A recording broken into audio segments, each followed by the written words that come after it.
Mon podcast IMO.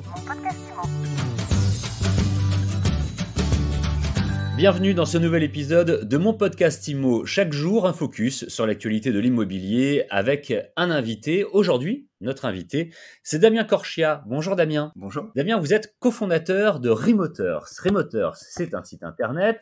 C'est une solution pour que les gens qui souhaitent télétravailler puissent trouver un lieu où le faire. Alors, on ne parle pas d'espace de coworking, Non. on parle de logement parce qu'on parle d'aller le faire à l'étranger.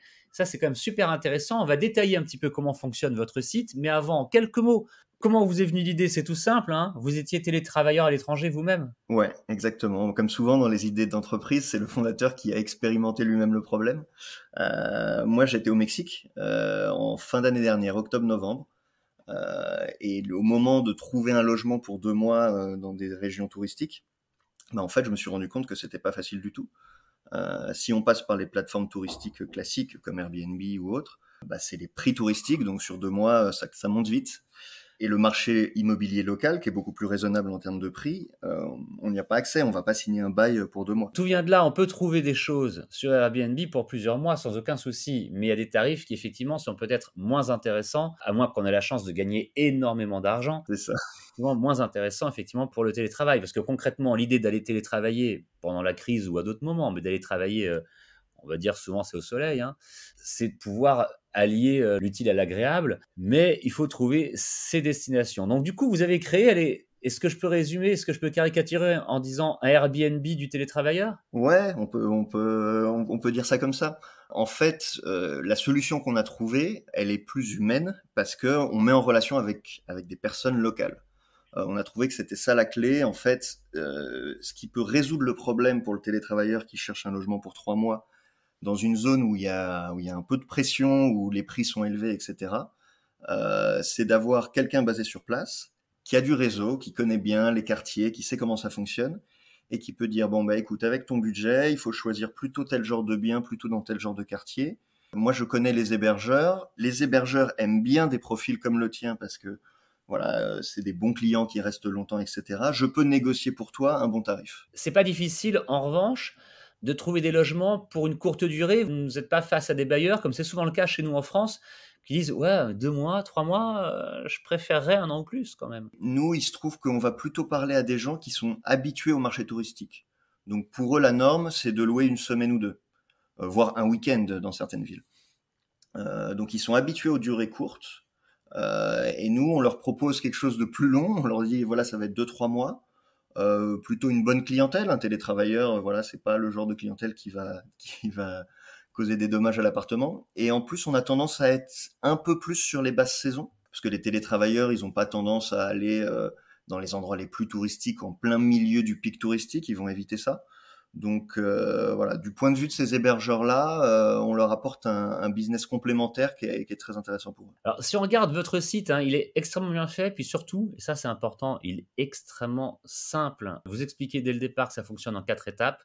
Dites-nous ce que vous recherchez, on part à la recherche des meilleurs plans, on vous présente ce qu'on a trouvé, et votre nouvelle vie commence. Bon, si c'est aussi simple et efficace, moi je pars télétravailler tout de suite sous un palmier. Ce sont des algorithmes qui travaillent derrière, vous avez une équipe qui va vraiment prendre en main le dossier d'un client. Alors pour l'instant, c'est très peu d'algorithmes et beaucoup d'humains. On croit vraiment à ça. En fait, pour trouver des bons plans, il n'y a pas une solution miracle qu'un algorithme pourrait trouver. La réalité est très différente, c'est très variable d'une destination à l'autre. Voilà, il y a des spécificités locales vraiment partout. Donc nous, notre conviction, c'est que la bonne solution pour trouver les bons plans, c'est un expert local qui a son petit réseau, parfois à l'échelle d'un quartier seulement, et qui connaît les bons plans. Donc nous, vraiment, notre promesse, c'est de dire aux clients, on va te mettre en relation avec un expert local qui parle français, mais qui vit là-bas. Il connaît bien le quartier, il connaît bien la ville, il connaît tout un réseau d'hébergeurs. Et grâce à lui, on va dénicher le bon plan qui est pas facile à trouver autrement. Vous avez déjà créé tout votre réseau ou ça peut se faire au fur et à mesure? Par exemple, si moi je vous demande une ville ou un pays où vous n'êtes pas encore vraiment implanté, où vous n'avez pas encore de partenaire, du coup vous allez rechercher le partenaire Ouais, pour que lui trouve ce que je recherche tout à moi. fait. On a déjà le réseau sur les villes où il y a le plus de demandes. On a une cinquantaine aujourd'hui d'experts locaux qui sont dans les villes comme Barcelone, Lisbonne, les îles de la Méditerranée, etc. Aujourd'hui, on est très focalisé sur l'Europe parce que les frontières sur beaucoup de pays sont fermées, mais on va rapidement recruter.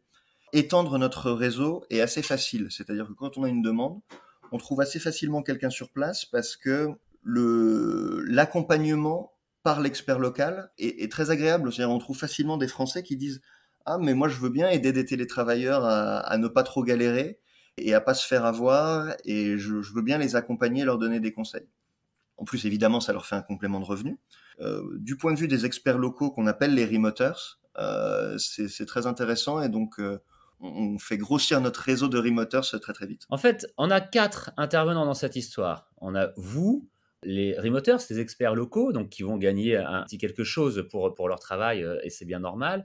On a le télétravailleur qui fait appel à vous pour partir s'installer à l'étranger, au soleil ou pas au soleil finalement, hein, s'il n'a pas envie, mais je pense que ça doit être quand même le plus souvent le cas.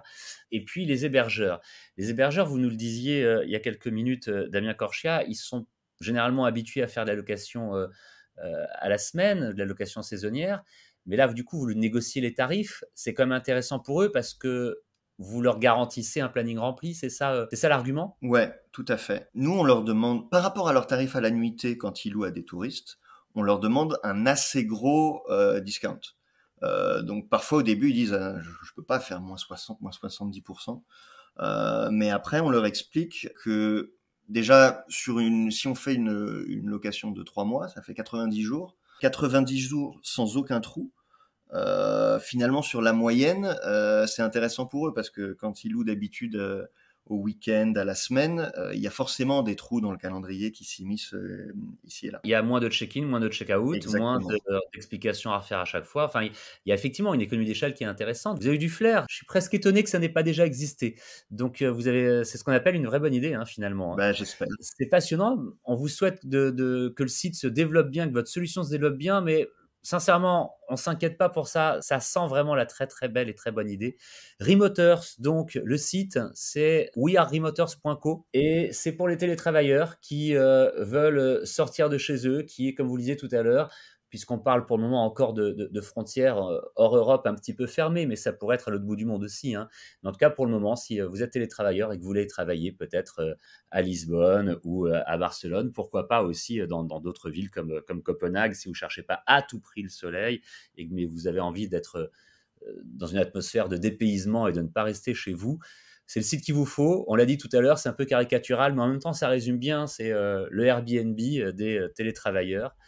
Félicitations pour cette solution et cette création. Je dis cette création parce qu'on ne l'a pas dit, mais Remoters, c'est tout nouveau, hein, ça a été créé il y a quelques semaines. Tout à fait. On a créé l'entreprise en avril, donc c'est vraiment tout récent. On a commencé à communiquer tout récemment, il y a 2 semaines, quand les restrictions ont commencé à tomber. Et les demandes sont arrivées très très vite. On a presque été surpris par le succès. Il y a vraiment beaucoup de gens qui recherchent ça. Donc on est très content de cette phase de lancement. Damien Corchia, cofondateur de Remoters, et merci à vous de nous écouter tous les jours, 7 jours sur 7. Mon podcast IMO, c'est gratuit. C'est sur Deezer, c'est sur Spotify, c'est sur Apple Podcast, c'est sur Google Podcast. Bref, c'est partout. Vous pouvez nous écouter, vous abonner, le partager et laisser des commentaires et des étoiles. À demain. Mon podcast IMO. Mon podcast IMO.